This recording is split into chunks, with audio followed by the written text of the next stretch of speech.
Salut les belles âmes. Une vidéo aujourd'hui qui va s'appeler Gain de sens, perte de sens, parce que j'ai l'impression que c'est ce qui se passe un peu sur ce parcours pour chacune des polarités. Il ne se passe pas la même chose, hein, on l'a déjà compris. En général, on chemine en sens inverse, et ce qui est vrai pour l'un n'est pas forcément vrai pour l'autre. Et souvent, c'est même l'opposé qui est vrai.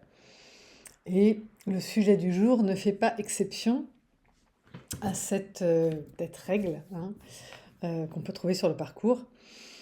Ce qui m'apparaît, c'est que voilà, je continue de ruminer, de digérer ce yin inné, yang acquis, yang inné, yin acquis.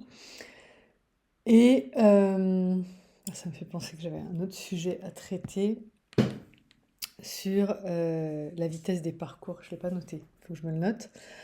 À venir. Donc, alors ce qui m'apparaît, c'est que donc à la reconnexion,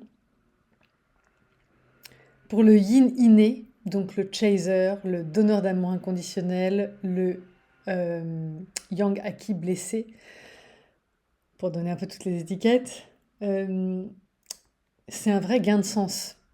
Ok, parce que en tant que yin inné, c'est difficile de trouver pour nous une place dans ce monde qui est ultra yang, dans ce monde qui tourne autour du mérite, de la méritocratie, du tu es ce que tu fais.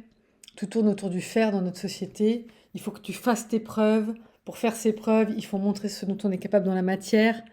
Et c'est pas forcément. C'est pour nous, c'est pas inné, puisqu'on est yin inné. Pour nous, ce qui est inné, c'est de respirer, c'est de profiter de la vie, c'est de prendre son temps, c'est de méditer, c'est de contempler. C'est pas de faire des choses pour faire nos preuves. Nous, on trouve ça absurde en fait, hein. Donc finalement, on rentre dans ce moule-là parce qu'on n'a pas le choix. Parce que si ne pas y rentrer, c'est trop souffrant.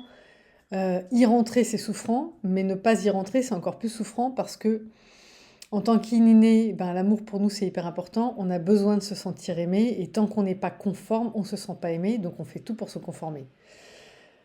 Donc finalement, on a du mal avec tout ça. On développe du yang acquis blessé, plus ou moins fort, hein, je l'entends au téléphone, hein. Il y a des gens qui ont pas trop développé de yang, qui ont encore une voix très yin, très douce, très voilà. Et puis il y en a qui ont développé un yang fort, qui est vraiment difficile de mettre en sourdine, qui est vraiment difficile, qui rend difficile le fait de retrouver son yin inné, ou de lui donner suffisamment de place, parce que j'ai des personnes qui ont une expression très yang, qui ont retrouvé leur yin, mais qui ont du mal à lui laisser cette place qu'il voudrait lui laisser.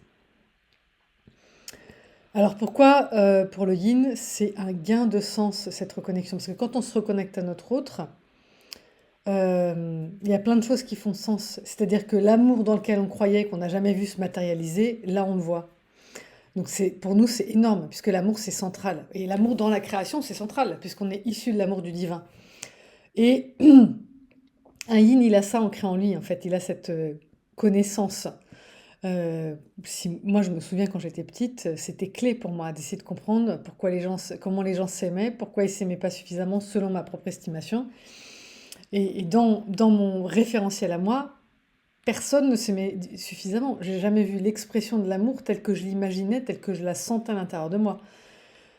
Donc j'ai compris qu'il fallait que je la mette en sourdine, parce que les gens n'étaient pas réceptifs à cette forme d'amour. Ils ne la reconnaissaient pas, et c'est pas ce qu'ils cherchaient en fait, hein. Enfin, c'est pas ce qu'ils cherchaient. On cherche tous ça, mais j'étais pas capable de l'accueillir en réalité. Donc, on se met en sourdine, on développe d'autres dimensions, mais c'est pas nous, on s'éloigne de nous-mêmes. Et quand on reconnecte à notre autre, putain, ça y est quoi. Ça y est, ça fait sens. Ça y est, ce que j'avais à l'intérieur de moi peut s'épanouir, peut se développer, parce que c'est ça. Je rencontre ce que je pressentais être possible, ce que je pressentais exister quelque part. Donc là, il y a un énorme gain de sens. Et c'est pour ça qu'on se met en mode chaser alors qu'on l'a jamais été. On a toujours été donneur d'amour inconditionnel, on n'a jamais été chasseur pour la plupart d'entre nous. Euh, et pourquoi on se met là-dedans? C'est parce qu'on a peur. Ah non, j'ai plus de batterie. Décidément ce matin.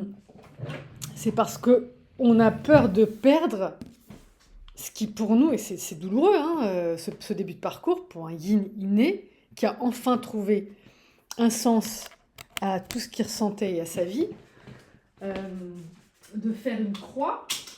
Attendez, je vais revenir devant l'écran quand même pour parler. Voilà. C'est douloureux de se dire que c'est là, mais ça lui échappe. C'est insupportable en fait. C'est insupportable parce que enfin il trouve un sens à sa vie, enfin il trouve un sens, enfin quelque chose, un lien qui explique tout ce qu'il avait à l'intérieur de lui, qui légitimise tout ce qu'il avait à l'intérieur de lui, tous ses fondements, toutes ses croyances, et ça lui échappe. C'est-à-dire que l'autre ne voit pas l'évidence. Alors, il la voit et il la voit pas. Il la voit et ensuite il la fuit. Et pour un yin inné, c'est insupportable. Donc, à la fois, il y a un gain de sens et en même temps une énorme souffrance qui nous mène très très vite à la nuit noire, dans le j'ai trouvé, mais on me le reprend. Ça, c'est horrible. Voilà, pour le yin inné que nous sommes, c'est horrible. Et c'est pour ça qu'on se met en mode chaser, parce que pour nous, ça fait tellement sens qu'on ne peut pas lâcher le morceau comme ça. C'est-à-dire que notre vie, c'est pour ça qu'on se met en mode chaser, c'est vraiment pour ça, il faut comprendre, hein, c'est qu'on n'est pas comme ça. Mais c'est que grâce à cette connexion, grâce à ce lien, tout fait sens. Il y a notre mission qui nous apparaît, parce qu'on a des visions en plus, hein, on nous montre la vision de du couple, parfois on sent l'âme de l'autre, on a notre mission qui arrive, donc clac, clac, clac, clac, clac, toutes les briques se mettent ensemble, et en même temps, l'autre ne veut pas de cette relation. What the fuck? Pour nous, c'est insupportable. C'est un déchirement pas possible. Alors, je parle même pas du déchirement au niveau de l'âme, parce que même au niveau humain, on peut l'expliquer, ce déchirement. Et surtout au niveau humain. Voilà, je pense que l'âme, elle perd pas sa confiance. Et encore une fois, je pense que les âmes, elles sont tout le temps connectées. C'est les humains qui mettent des barrières entre les connexions des âmes. Donc l'âme en elle-même, je pense pas qu'elle ait peur. C'est pour ça que je plus sois pas cette nuit noire de l'âme, mais plutôt à cette nuit noire de l'ego. L'ego qui peut pas avoir ce qu'il veut. Même si c'est le souhait aussi de l'âme, hein. Mais l'âme, elle a plus confiance parce qu'elle connaît le plan. L'ego ne connaît pas le plan, a oublié le plan, n'a pas confiance dans le plan, a des doutes. Tout ça, c'est des blessures d'ego, hein, a des blessures. Donc voilà. Donc le fait que notre autre nous échappe, c'est insupportable. Ensuite, pour l'autre, qu'est-ce qui se passe? Pourquoi il nous échappe? Parce que pour lui, cette connexion, c'est une perte de sens. C'est une perte de sens là où pour nous, c'était un gain de sens. C'est une perte de sens dans le monde dans lequel il s'est construit. C'est un yang inné. Donc c'est quelqu'un qui est ancré dans la matière. Quand on est ancré dans la matière, un lien d'âme, ça fout le bordel. Ça n'a pas de sens. On m'a dit de construire ma vie comme ça. Il y a des règles, ok? On trouve quelqu'un qui nous correspond, avec qui on veut fonder une famille, on se met ensemble. Est-ce qu'on s'aime même, ce qu'on s'aime pas? Ça, je sais pas trop parce que le lien avec les émotions, je l'ai pas trop. Moi, je suis dans le faire et dans le mental. Mes émotions, on m'a souvent dit que ça servait pas à grand chose, que c'était pas la meilleure façon de prendre des décisions, c'était pas de se connecter avec ses émotions, c'était plutôt d'être rationnel, logique et de faire ce que la société attendait, ce que les parents attendaient, mais pas de se laisser guider par ses émotions. Ça, c'est pour les gens un peu perchés, faibles, c'est pas pour nous quoi, hein. Nous, on est plutôt des soi forts, les yang, parce qu'on est ancré dans la matière et que la matière, face à la matière, il faut être fort. Et donc là, c'est une perte de sens totale pour le yang inné, éclaireur, runner. C'est pour ça qu'il se barre. Je veux pas de ce lien. Ça remet trop de choses en cause. Ça fait s'effondrer tout ce en quoi je croyais. Ça ne fonctionne pas avec le monde tel qu'on me l'a appris et tel que je m'y suis adaptée. Ça ne fonctionne pas. Donc même si il a du yin acquis qui lui fait ressentir des choses, qui lui permet quand même de se connecter à sa spiritualité et à son émotionnel, son yang inné qui est quand même derrière aux commandes, il ne comprend pas là. Là, il n'y a pas d'intérêt. Et surtout, il y a trop à perdre. D'accord? Le yang inné, il est dans le contrôle. Et dans la matière, quand on est dans la matière, on contrôle. Je joue au tennis parce que je vais envoyer la balle là-bas. Je contrôle la trajectoire de ma balle. Je fais des trucs dans lesquels tout va dans ce sens-là. Au boulot, je contrôle, je maîtrise. Je suis dans un endroit où j'ai fait des études pour, donc c'est logique. Où on m'utilise pour ce que je sais faire, c'est logique. Et on me reconnaît pour ce que je sais faire, voilà. Et on me paye pour ce que je sais faire. J'utilise tout ce qu'on m'a appris, tout ce que j'ai eu pour faire ce que j'ai à faire. Ça ne veut pas dire que les autres ne le font pas, mais on n'y met pas le même sens. Ok. Un yin, il le fait parce qu'il est obligé de le faire. Encore une fois, il peut vivre d'amour et d'eau fraîche, rester chez lui toute la journée. Il n'a pas forcément envie d'avoir un job, un yin. Un yin inné, il peut s'occuper de plein de manières différentes. Il n'a pas besoin d'être payé pour se sentir reconnu, ou pour se sentir valable, ou pour se sentir avoir une place dans cette société. C'est pas là-dessus qu'il se base. Alors que le yang, il a besoin d'avoir une place dans la société. Il a besoin d'être reconnu dans ce qu'il fait, pour ce qu'il fait. Donc c'est hyper important pour lui.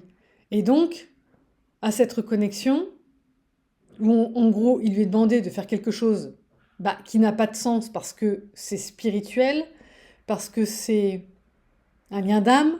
C'est quoi un lien d'âme? What? De quoi tu me parles? Donc c'est pour ça que quand on leur parle d'un lien de flamme jumelle, d'un lien d'âme, il y en a qui disent oui, oui, je vois, je connais un peu, mais bon, ça implique pas forcément grand-chose pour eux dans la matière. C'est un fait, voilà, c'est une donnée mentale, mais ça ne veut pas dire que derrière, il va y avoir un mouvement physique, ok? Un engagement, non. C'est pas, ils ne le perçoivent pas du tout de la même manière que nous. Nous, c'est une évidence, et toute notre vie doit s'adapter à ce lien, pas eux. Okay, c'est pour ça qu'ils nous proposent l'histoire d'amitié, c'est pour ça que si on est collègues, ça reste bien, c'est pour ça que si on se voit une fois de temps en temps, si on est sex friend, ça me va bien. Okay, parce que quand même, j'ai besoin de cette énergie, j'ai besoin de ce lien, parce qu'il me nourrit comme jamais rien ne m'a nourri, parce que finalement, j'ai construit tout ça, mais à l'intérieur, ça me nourrit pas tant que ça. C'est-à-dire que je corresponds au schéma social, je me suis conformée, mais finalement, on est les mêmes au fond. Au fond, il y a quelque chose qui est vide, il y a un réservoir qui est vide. Ok? Mais c'est plus facile pour le yin d'accepter qu'il se remplisse parce qu'il le cherchait inconsciemment ou consciemment, alors que le yang, il ne cherchait pas du tout. Donc voilà, je pense que c'est important de comprendre que pour là, il y a un gain de sens, pour l'autre, il y a une perte de sens parce que ça explique beaucoup nos postures. Là où le yang inné est plutôt d'habitude un chasseur, là, il est en fuite parce que c'est pas lui qui est dans le contrôle de cette histoire, c'est pas lui qui l'a décidé, c'est pas lui qui est aux commandes, c'est pas lui qui veut. Ok, il est poussé par nous, il est poussé par le lien divin, par le divin, mais il n'a pas choisi. Et en fait, si on le laissait le temps de choisir, peut-être que ça irait plus vite. Mais on n'y arrive pas, parce que pour nous, on est trop poussés, les yin-innés. Alors, il y a des histoires qui sont... J'ai eu des témoignages comme ça, où des DAI connaissaient le lien avant de rentrer dans le parcours, ça arrive, hein, ont reconnu le truc, donc se sont dit, je vais pas faire comme ci, je vais pas faire comme ça, et finalement, l'éclaireur est revenu un peu plus vite. Voilà. Et même revenu avant, parce que l'autre, dans sa volonté de s'effacer, s'est un peu perdu en cours de route. Voilà ce que j'ai vu comme cas de figure, par exemple. Mais voilà, donc on comprend que quand on va je vais faire plusieurs vidéos dans ce sens-là, finalement, c'est une trajectoire qui remet plus en question le monde du yang inné, donc de l'éclaireur, protecteur, runner.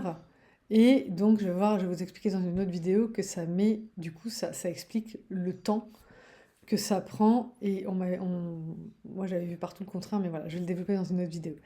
J'espère que ça vous sera utile. N'hésitez pas à réagir dans la zone de commentaires ci-dessous. Et si vous avez besoin de moi, pareil, toutes mes coordonnées sont en dessous de la vidéo. Voilà, je vous embrasse et je vous dis à bientôt pour la prochaine. Bye.